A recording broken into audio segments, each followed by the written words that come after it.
Go ahead and say your name and spell it for me.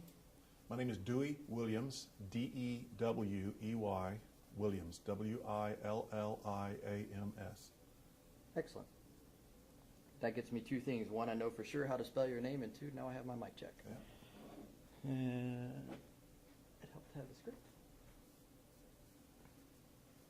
And you'll just look to me, so everything else is set up.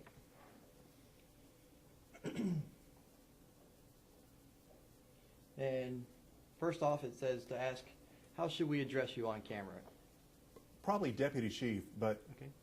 but make sure that in the graphics or in the intro that you indicate retired. Sure. Because that was, I retired in September, but that was my last rank, so that's Okay. probably the most appropriate. Okay. Just make sure it's recording. It is. Just because the light's blinking doesn't mean it. Yeah. So I have all that. So we'll be. Okay. Let's see. That's just my bio. Welcome to the program, Deputy Chief Williams. Tell us a little about yourself, just like some background. I've worked for the Clearwater Police Department for 32 years. I started in 1977 as a patrol officer and worked my way up through the ranks, and I retired in September of 2009 as the Deputy Police Chief. In 2006, I was on a team of individuals locally that created the Clearwater Tampa Bay Area Task Force on Human Trafficking, which is a federally funded task force now in its fourth year that seeks to identify and rescue victims of human trafficking in the Tampa Bay area, as well as arrest and prosecute the traffickers. Excellent. Does human trafficking really exist in Pinellas County?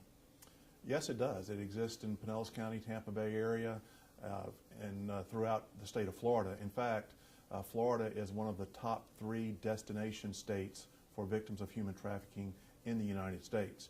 Human trafficking exists in many areas of the world and in many areas of the United States, including right here.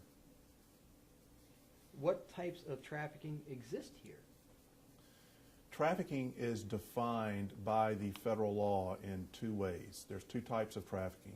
One is labor trafficking, in which individuals are forced to work and provide manual labor in a variety of jobs. It could be the service industries, it could be construction, it could be agriculture, and not get paid for it.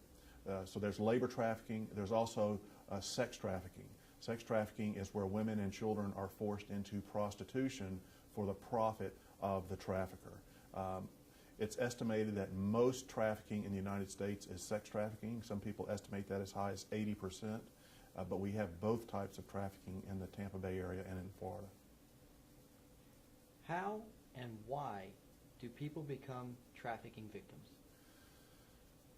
Most people become trafficking victims because they are promised a better life, a better income, and this is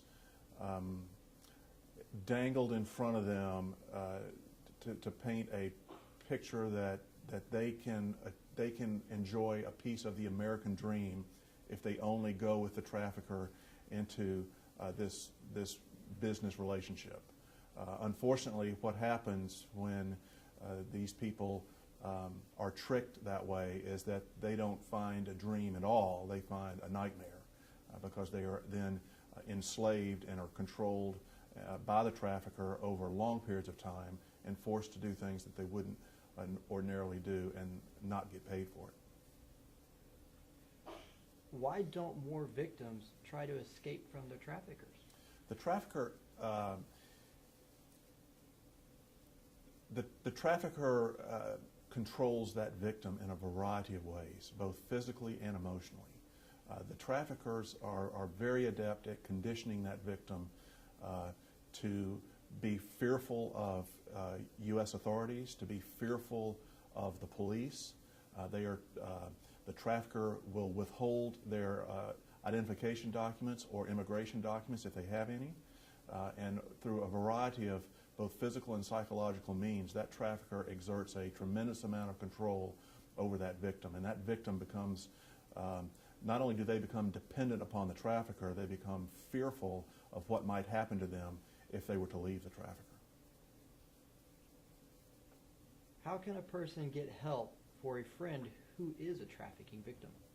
Well, we're fortunate in the Tampa Bay area because there are a number of services here that are familiar with trafficking victims and familiar with the needs of trafficking victims and are available to provide these services. One is the Hispanic Outreach Center in Clearwater, which is an important partner in the Tampa Bay Area Task Force on Human Trafficking. We also have a hotline, a local hotline, that people can call either anonymously or otherwise and leave information that will be received by a human trafficking detective here in the Tampa Bay area.